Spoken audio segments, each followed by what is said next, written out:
Hello students, welcome to geometry defence academy. तो Rashtriya military school का common entrance test 8 दिसंबर को है। तो ये वीडियो क्या है, इस वीडियो में आप थंबनेल पे देख पा रहे हैं क्या है आज का हमारा टॉपिक। बात क्या करें, 10 मिस्टेक्स, 10 गलतियां आई हैव टू अवॉइड। आई मतलब बच्चे को, बच्चा ये यहाँ पे शपथ ले रहा है कि I have to avoid in the exam, मुझे ये 10 मिस्टेक्स एग्जाम में नहीं करनी, इनको मुझे स्पेशल ध्यान रखना है। जब मैं परीक्षा में बैठ रहा हूं तो मुझे इन 10 मिस्टेक्स से बचना है। अगर आपने इन 10 मिस्टेक्स में को ध्यान में रखा और इन पे काबू कर लिया तो समझो कि आपका स्कोर बहुत अच्छा आने वाला है। आपका परफॉर्मेंस राष्ट्रीय मिलिट्री स्कूल के कॉमन एंट्रेंस टेस्ट जो 8 दिसंबर को होगा, चाहे वो कक्षा 6 के बच्चे हो या कक्षा 9 के बच्चे हो, उनके लिए बहुत बेहतर रहेगा। ठीक है, चलिए वो कौन सी 10 मिस्टेक्स है वो मैं आपको बताऊंगा। वन बाय वन हम इसको देखेंगे। चैनल को सब्सक्राइब कर लो, बेल आइकन पे क्लिक कर लो, क्योंकि अगर आपका सपना है राष्ट्रीय मिलिट्री स्कूल में जाने का, सैनिक स्कूल में जाने का, ड्रीम सैनिक स्कूल में, गवर्नमेंट जो सैनिक स्कूल 33 जिनका रिजल्ट बहुत अच्छा है, जिनका करियर ग्राफ बहुत ज्यादा है, तो हमारा चैनल आपके लिए सबसे मददगार साबित होगा।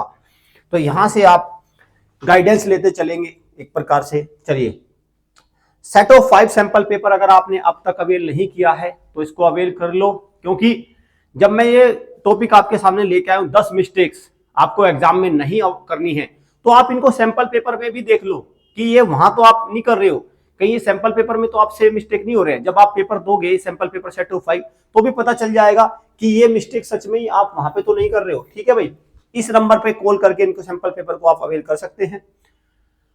आप लाइव क्लास भी ले सकते हैं हमसे, इस नंबर पे कॉल करके लाइव क्लास के बैच में आप जुड़ जाइए, जिसमें टीचर आपकी 1 to 1 समस्याएं सुनता है, डाउट सोल्व करता है, सब कुछ क्लियर करता है लाइव।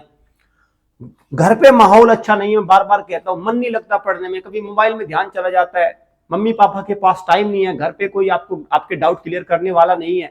ठीक है, एक प्रॉपर एटमोस्फियर नहीं है, ठीक है, लाइव क्लास के लिए या सेल्फ स्टडी के लिए। तो अब आप क्या करेंगे, आप हॉस्टल बैच में भी जुड़ सकते हैं। हॉस्टल बैच में इस तरह से तैयारी होती है, सारी जिम्मेवारी एकेडमी लेती है, आपको जितना भी मटेरियल मिलेगा सब कुछ क्या करना, डाउट सब कुछ जिम्मा हमारा हो जाता है इसमें। ठीक है, फिर पेरेंट्स अपना आराम से बिना किसी टेंशन के घर रहते हैं और बच्चा अच्छी पढ़ाई लेता है। ठीक है भाई, ये देखिए आप, इस तरह से माहौल है, बिल्कुल एकदम पोल्यूशन फ्री, किसी प्रकार का पोल्यूशन ना, साउंड पोल्यूशन ना, आपका एयर पोल्यूशन ना, वाटर पोल्यूशन, सिर्फ आपको मिलती है ताजा बिल्कुल क्लीन पढ़ाई, एकदम विदाउट एनी पोल्यूशन आपको पढ़ाई मिलेगी यहाँ पे। अब आओ, ये मॉक टेस्ट है, इस तरह से यहाँ पे पूरे मॉक टेस्ट आप देखते हैं, यूट्यूब पे भी हम दिखाते हैं आपको। चलो देखिए, राष्ट्रीय मिलिट्री स्कूल का कॉमन एंट्रेंस टेस्ट जो कब होगा, आपका 8 दिसंबर को होगा। ठीक है, तो उसमें पहला मिस्टेक आपको क्या नहीं करनी है, देखो आपको इंस्ट्रक्शन, इग्नोरिंग इंस्ट्रक्शंस। देखिए, जब भी आप किसी एंट्रेंस टेस्ट में बैठते हैं तो जो आपको पेपर मिलता है उसमें कुछ इंस्ट्रक्शन रहती है, तो बच्चा क्या करता है भाई, उनको पढ़ता ही नहीं है, वो इंस्ट्रक्शन नहीं पढ़ता कि क्या पेपर में लिखा हुआ है, कौन सा सेक्शन पहला है, गोले कैसे भरने, मतलब बहुत सारी चीजें। कई बार क्या होता है भाई, पेपर में हो देखो जैसे ये है, ये एग्जाम में लिखा हो भाई, इंस्ट्रक्शन है सारी, इसमें क्या है, सभी प्रश्न अनिवार्य और आपका मल्टीपल चॉइस है। दूसरी इंस्ट्रक्शन इसमें है, गलत उत्तर होने पर अंक नहीं काटे जाएंगे, there is no negative marking. ठीक है, तीसरी इंस्ट्रक्शन लिखी है कि अगर किसी क्वेश्चन में एम्बिग्यूटी आती है तो इंग्लिश वर्जन फाइनल होगा। तो इस तरह की आप देखेंगे जो राष्ट्रीय मिलिट्री स्कूल का पेपर होगा उसमें कुछ इंस्ट्रक्शन लिखी रहेंगी। ये तो हमारे सैंपल पेपर की इंस्ट्रक्शन है, जो राष्ट्रीय मिलिट्री स्कूल का पैटर्न है उसी को फॉलो करके तैयार की गई है।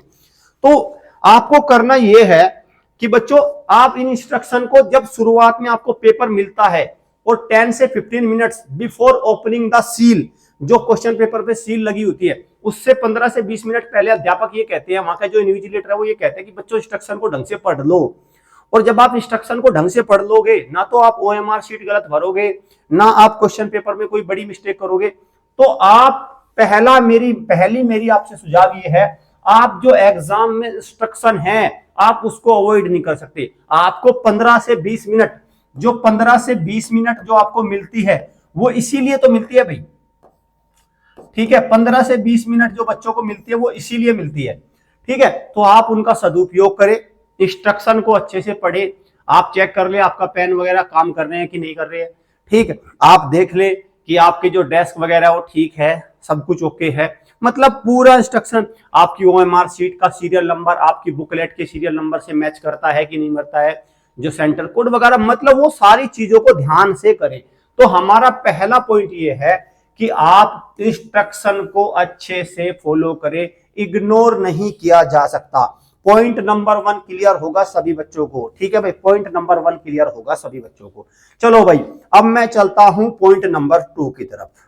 पहली मिस्टेक हो गई, बहुत बड़ा पॉइंट है भाई, spending too much time on one question.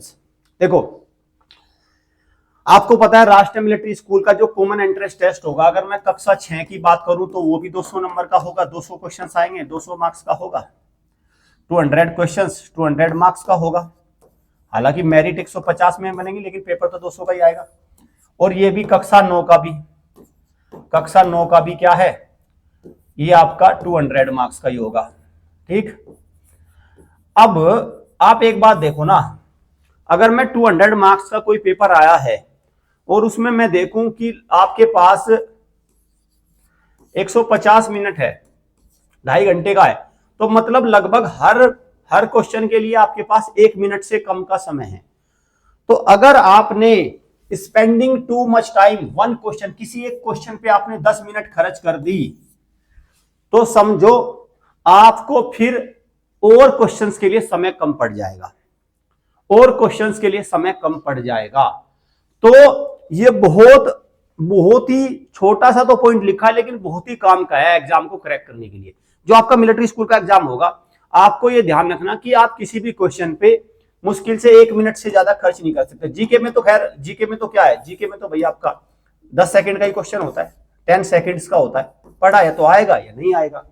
और हमने ये देखा है, हमने अपने ऑफलाइन कोचिंग में जब बच्चों को पढ़ाते हैं, सामने देखा है कि बच्चा जनरल नॉलेज के क्वेश्चन पर भी रिसर्च कर देता है, सोचता रहेगा, कभी इसको लगेगा, कभी उसका गोला लगाया, कभी इसको, वो 2-2 मिनट खर्च कर देता है जनरल नॉलेज के क्वेश्चन पे। भाई मैं सच बता रहा हूं बच्चों, बुरा मत मानना, अगर आप जनरल नॉलेज के क्वेश्चन पे 2 मिनट खर्च कर रहे हैं, तो किसी भी इस आरएमएस में तो छोड़ो, धरती के इस ब्रह्मांड के किसी भी एग्जाम में आपका सिलेक्शन नहीं होना भाई, इसको ध्यान रखना, ठीक है। तो आपको जो क्वेश्चंस है, हर एक क्वेश्चन पे बहुत ही लिमिटेड टाइम खर्च करना है। अगर मैं इसको पूरा का पूरा वो कर दूं, देखो देखो मैं इसको आपको बता दूं पूरा का पूरा ही, देखो मैं इसको बता देता हूं आपको। आपको ये ध्यान रखना है भाई इसमें कि टाइम का जो खर्च है वो मतलब जनरल नॉलेज के मैं इसको थोड़ा टाइम को भी बता दूं मैं आपको ना, ये जरूरी है पॉइंट, इसलिए मैं थोड़ा सा इसको आपको और बताऊंगा, इसको मैं थोड़ा सा और समझाऊंगा किस तरह से आप टाइम खर्च करेंगे, ठीक है ना। तो टाइम देखो, आप इसमें जनरल नॉलेज का जो जीके का क्वेश्चन है 10 सेकंड करेंगे, एक 10 सेकंड, ठीक है। मैथ्स का क्वेश्चन आपका मैक्सिमम 1 to 2 मिनट्स हो जाता है, ठीक है। रीजनिंग आपका 1 मिनट 1 क्वेश्चन, और इंग्लिश आपका 10 सेकंड। ये जनरली क्वेश्चंस पे टाइम खर्च करने का वो रहता है, ठीक है, ये टाइम खर्च करने का रेशियो रहता है, इसको थोड़ा सा आप नोट कर लेना, ठीक है भाई। चलो आगे आते हैं, हम अगली बात की तरफ बढ़ते हैं। पॉइंट नंबर 3 क्या है, 2 बता चुका हूं मिस्टेक, तीसरी मिस्टेक पर आ गई, पैनिकिंग ओवर अनफेमिलियर क्वेश्चन। देखिए, जब भी कोई भी एंट्रेंस टेस्ट होता है, जैसे राष्ट्रीय मिलिट्री स्कूल का कॉमन एंट्रेंस टेस्ट 8 दिसंबर को होगा, तो उसमें हर सेक्शन में, ईच सेक्शन में 10 क्वेश्चंस ऐसे होंगे जो अनफेमिलियर होंगे। अनफेमिलियर मतलब वो उनका लेवल होगा, वो आउट ऑफ सिलेबस भी हो सकते हैं, उनका पैटर्न अलग हो सकता है, उनमें तरीका अलग हो सकता है। तो वो अनफेमिलियर क्वेश्चन एग्जामिनर क्यों देता है, एक तो एग्जामिनर का टारगेट रहता है कि बच्चा पूरे में से पूरे ना कर पाए, क्योंकि उसकी भी इज्जत का सवाल है।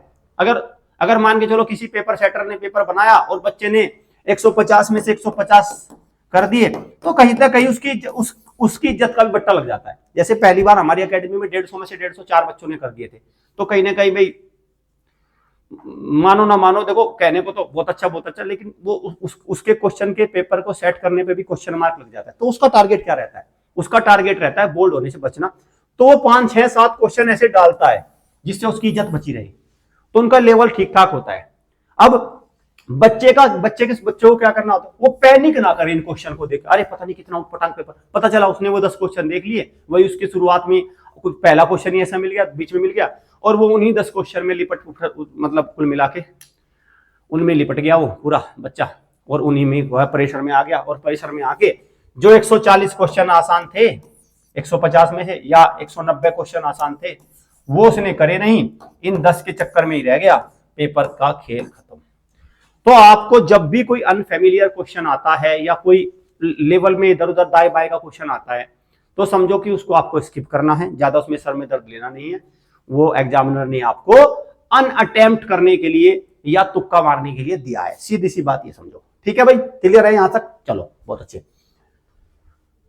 अगले पॉइंट पर आते हैं। सारे इंपॉर्टेंट बताऊंगा, फालतू कुछ नहीं बताऊंगा। ओवर थिंकिंग इजी क्वेश्चन, ये भी एक, ये जो सारी जो मैं आपको एक्सपीरियंस बता रहा हूं, अगर जो ऑफलाइन बच्चे जो तैयारी कर रहे हैं उनसे हम देते हैं, जो बच्चे ऑनलाइन भी पढ़ रहे हैं उनके जो व्यूज आते हैं निकल के, उनके आते हैं, तो देखो बच्चा क्या करता है, ओवर थिंकिंग करता है इजी क्वेश्चंस पे। और सबसे ज्यादा देखो मैं बता दूं, जैसे किसी बच्चे को लाइव एग्जांपल दूंगा, जैसे किसी बच्चे को एग्जाम में आ गया 12x5, तो ये इजी क्वेश्चन है, लेकिन बच्चा सोचता है, जो नॉर्मल जिसकी तैयारी हो वो तो कुछ नहीं सोचता, वो तो सीधा लिख के आ जाएगा 60 आंसर, 60 मार्क करके आ जाएगा, ठीक है। लेकिन जो बच्चा जिसकी तैयारी अच्छी, वो सोचेगा अरे 12x5 ये कैसे आ गया 60, नहीं, वो फिर 12x5 कहीं इसमें उसमें 600 भी लिखा रहेगा, वो इस तरह से इस पे लगाएगा, वो भी 60 ही, वो इसी को आंसर लगाएगा, लेकिन वो इसमें 30-40 सेकंड खर्च करेगा, इसको ओवर थिंक करेगा, इसके बारे में अलग सोचेगा, कहीं ऐसा तो कई बार चेक करेगा, हिंदी में चेक करेगा, ये तो आपको ज्यादा ओवर थिंक नहीं करना है भाई। ठीक है, ये कुछ क्वेश्चन आसान आते हैं एग्जाम में, जैसे हर बार एक क्वेश्चन आ रहा है, मैं आपको बता दूं कि 1 डे में कितनी सेकंड होती है, 1 डे में कितनी सेकंड होती है, या भारत की राजधानी, लास्ट ईयर जीके का था, भारत की राजधानी, ठीक है, राजधानी क्या है, तो 1 डे में कितनी सेकंड होती है, तो बच्चा एकदम से देखता है 1 डे में बहुत आसान दे दिया है, तो भारत की राजधानी, राजधानी बड़ी बड़ी याद करके आता, भारत की राजधानी, फिर देखता मुंबई भी तो भारत की राजधानी, वो मतलब ओवर थिंक नहीं करना है, ठीक है, समझ गए मेरा पॉइंट जो मैं कहना चाह रहा हूं। मैं ये कहना चाह रहा हूं बच्चों की कुछ क्वेश्चन सीधी आएंगे, वो सिंपल ही होते हैं, आपको उनको सिंपल ही लेना है। और सबसे ज्यादा अगर बच्चा कोई ओवर थिंक करता है तो वो करता है रीजनिंग में, सीरीज में, ये भी बता देता हूं, रीजनिंग के जो क्वेश्चन आते हैं सीरीज के, लेट अस सपोज, देखो यहां पे मैं थोड़ा सा इसको बताऊंगा, देखो जैसे मान के चलो क्वेश्चन आ गया रीजनिंग में, लिख देता हूं मैं, देखो जैसे रीजनिंग में क्वेश्चन आ गया 1 2 3 4 5 और ये डैश आ गया, ठीक है, तो यहां वो ओवर थिंक करेगा, इसका गैप निकालेगा, इसका गैप निकालेगा, इसका गैप निकालेगा, फिर इसको भी देखेगा, इसको देखेगा, कैसे भी देखो, मतलब इस तरह के क्वेश्चन भाई, 1-2 क्वेश्चन वो इजी देता है, तो आप उनको इजी लेके चलो। अगले पॉइंट की तरफ बढ़ते हैं, circle sequence matching with question. देखो जब आपको एक ओएमआर शीट मिली है और एक आपको क्वेश्चन पेपर मिला है, क्वेश्चन पेपर पे सीरियल नंबर लिखा है 1 2 3 4 5, और एक ओएमआर शीट पर सीरियल है, ओएमआर शीट पर सीरियल है, तो आपको क्या करना है, दोनों को मैच करते चलना है। जैसे मैं आपको ये दिखा भी देता हूं प्रैक्टिकल, देखो ये वाली एक ओएमआर शीट होती है, तो ओएमआर शीट पर बच्चों क्या करना है, जैसे आपको ना, ये जैसे एक क्वेश्चन नंबर 1 लिखा है, तो 1 के सामने जैसे आपने 4 गोले भर लिए, तो आप बीच बीच में 4 गोले 5 गोले भरने के बाद ये जरूर चेक कर लिया करो कि सीरियल वाइज आप सही चल रहे हैं कि नहीं, क्योंकि अगर आपका एक भी सीरियल मिस हो गया तो समझो फिर कई क्वेश्चन गलत हो जाएंगे। तो हर 4-5 क्वेश्चन भरने के बाद, 4-5 गोले भरने के बाद आपको सीरियल जरूर चेक करना है। जैसे आपने यहां तक 4 गोले भर लिए, ठीक है, फिर आप क्या करें, सीरियल देखें, हाँ भाई 5वां, फिर आप उसको ऐसे चले, मतलब हर 4-5 गोले भरने के बाद you have to check your serial number of OMR sheet with question paper booklet. Understood? मुझे लगता है क्लियर हो गई होगी बच्चों को ये बात। बहुत ही बारीकी ये चीजें मैं आपको बता रहा हूं, क्योंकि एंट्रेंस टेस्ट देखो, क्योंकि देखो मेरा तो 10-15 साल का अनुभव है कंपटीशन का, तो मैं उसको ध्यान में रखते हुए, और जो यहाँ बच्चों का भी 3-4 साल का जो ऑफलाइन पेपर हम बच्चों के लेते हैं, उनका अनुभव को पूरा एकदम मैं आपको बता रहा हूं, ताकि आपको उसमें एग्जाम में फायदा मिले। यहां पे ये ध्यान रखना भाई छोटा सा पॉइंट है लेकिन है important. English section is qualify. जो राष्ट्रीय मिलिट्री स्कूल है कक्षा 6 उसमें अंग्रेजी जो सेक्शन है वो क्वालिफाई है और 9th वाले में मार्क्स जुड़ेंगे। ठीक है, तो जो 6 वाले बच्चे हैं वो ध्यान रखना, उनको 50 में से 45 का स्कोर नहीं करना है, क्योंकि जो इसमें जो समय बचेगा वो किसी काम का नहीं है। तो आपको क्या करना है, वही 30 के आसपास का स्कोर रखना अंग्रेजी में, आराम से क्वालिफाई करने वाला, बहुत बाउंड्री पे नहीं रहना, लेकिन 30 का स्कोर रखना। टॉपर बनने की कोशिश मत करना। जो बच्चा अंग्रेजी में टॉपर हो गया आरएमएस में, वो समझो कि वो उसका सिलेक्शन होना मुश्किल हो जाता है, क्योंकि उसका जो समय होता है वो मैथ्स और रीजनिंग में लगना होता है, वो वहां लगाता नहीं। तो ये 9th में हालांकि मार्क्स जुड़ेंगे, तो यहाँ पे 50 के 50 आपको करने हैं, अच्छे से नंबर लाने हैं। जितने अच्छे अंग्रेजी में नंबर आएंगे 9th में उसी का सिलेक्शन होगा। लेकिन देखो दो बातें हैं, अगर किसी बच्चे के अंग्रेजी में बहुत अच्छे नंबर है कक्षा 6 में, तो उसके सिलेक्शन होने के चांस उतने ही कम है। लेकिन अगर कक्षा 9 में अच्छे मार्क्स नहीं है तो उसका सिलेक्शन नहीं हो सकता। दो उल्टी चीजें हैं यहाँ पे, कक्षा 9 में ऐसे है और कक्षा 6 में ऐसे है। समझ गए? इनवर्स समझ गए? ये वाला खेल है। चलो हाँ, देखिए आप एग्जाम में बैठे हैं, आरएमएस का एग्जाम होगा 8 दिसंबर को। तो उसमें देखो एक बात आपको ध्यान रखना कि आपने कुछ एक प्रोसेस सुनी होगी, आप जब जहां भी जैसे भी तैयारी करें, कि जो क्वेश्चन नहीं आता उसको स्किप कर दो। स्किपिंग मतलब छोड़ दो उसको। स्किपिंग एक प्रोसेस होता है, जो आपको लगा क्वेश्चन सर में दर्द है छोड़ दो। लेकिन ये बच्चों मैथ्स और रीजनिंग पे लागू होता है, मैथ्स और रीजनिंग पे लागू होता है। ये अंग्रेजी पे, जीके पे और एनोलॉजी पे लागू नहीं होता, क्योंकि जनरल नॉलेज में जो क्वेश्चन आप पे आता होगा वो आता होगा। अगर आपने उसको स्किप किया और फिर दोबारा पढ़ने में समय बर्बाद किया तो आपका समय कम हो जाएगा, टाइम शॉर्टेज हो जाएगी। क्योंकि आरएमएस कक्षा 6 वो टाइम का पेपर है। टाइम में अगर आपका पुअर टाइम मैनेजमेंट है then you can not correct this CET. ठीक है, आपके लिए बहुत मुश्किल होगा। दैट्स वाई आपको क्या करना होगा, वन टाइम अटेम्प्ट करना होगा general knowledge and analogy questions. ठीक है, वन टाइम। और जब मैं वन टाइम अटेम्प्ट कहता हूं तो इसका what is the meaning of this one time attempt. Question देखा, चाहे आपको तुक्का मारना है या अटेम्प्ट करना है, गोला भरना है। This is the meaning of one time attempting. ऐसा नहीं हो सकता आपने देखा कोई फोक डांस आ गया, ठीक है, और आपको पता नहीं फोक डांस, तो आपने सोचा इसको बाद में करूंगा। बाद में कहां से, क्या आसमान से आएगा क्या वो आपके जवाब? भाई मैथ्स का I can assume, I can understand that maths का लॉजिक है वो बाद में आ सकता है, मैथ्स में आप उसको कर सकते हो बाद में समझ के। लेकिन क्या आर यू एग्री कि आपका जो रीजनिंग का जो सॉरी जनरल नॉलेज का है उसके लिए कोई आपके पास लॉजिक आएगा? दैट इज जनरल नॉलेज तो मेमोरी बेस्ड पेपर होता है ना, रट्टाफिकेशन होता है। तो उसमें आपको ध्यान रखना है ये चीज, वन टाइम अटेम्प्ट होगा, नहीं तो आपका समय वेस्ट होगा इसमें। हाँ, ये भी बहुत सारी बात होती है, जैसे हमारे पास ऑफलाइन में बच्चे पढ़ते हैं, वो बताते हैं जब उनका पेपर हो जाता है मामूक वगैरह, तो कहते हैं सर्कल 10 गोले छूट गए, सीधा कहते हैं हमें 10 गोले छूट गए। भाई आप इस एग्जाम का इंस्ट्रक्शन पढ़ोगे तो इसमें लिखा है, साफ साफ लिखा है, there is no negative marking. Negative marking, और जब किसी एग्जाम में कोई निगेटिव मार्किंग नहीं होती तो उसका मतलब ही ये होता है कि आपको सारे गोले भरने हैं। 10 गोले अगर कोई बच्चा छूट गया तो 10 गोले को भरने में 1 मिनट का समय लगना था, 1 मिनट का। अगर आपने ये 10 गोले भर दिए होते तो शायद 2-3 क्वेश्चन तुक्के के सही बैठ जाते। ठीक है, तो आप इसमें सारे सर्कल भर के आओगे, सारे सर्कल इसमें भरे जाने हैं, इस पेपर में सारे सर्कल भरे जाने हैं। अगर किसी बच्चे ने सर्कल छोड़ दिया तो बहुत बड़ा ब्लेंडर हो जाएगा ये। ठीक है, चलो आगे चलो। Believe in your self not others. बच्चे जब एग्जाम में जाते हैं तो उनको ये एक आस रहती है, क्या टीचर कोई थोड़ी बहुत मदद कर देगा, इन्विजिलेटर बता देगा या दूसरा बच्चा बता देगा। मेरा मानना यह है कि आप दूसरों पे विश्वास करने की बजाय खुद पे विश्वास करिए। आपको तुक्का मारना है तुक्का मारिए, आपको जो भी समझ आ रहा है अपनी बुद्धि से करिए। दूसरे की बुद्धि का भरोसा नहीं हो सकता। कल को मान के चलो आपने दूसरे से पूछ लिया, उसने गलत बता दिया, तो आप पछताएंगे, कहेंगे यार इससे अच्छा तो मैं ही कर लेता, इससे अच्छा तो मैं ही कर लेता। और वैसे भी आपको खुद ही करना चाहिए, दूसरों को कब बता नहीं, वो आपको सही बताएगा गलत बताएगा उससे, क्योंकि क्या पता आपने तो किताब पढ़ाई करी, उसने कुछ करा ही ना हो, वो वहां पे वैसी मस्ती करने आ गया हो। और इन्विजिलेटर का कोई मतलब नहीं है, उसकी कोई जिम्मेवारी नहीं है।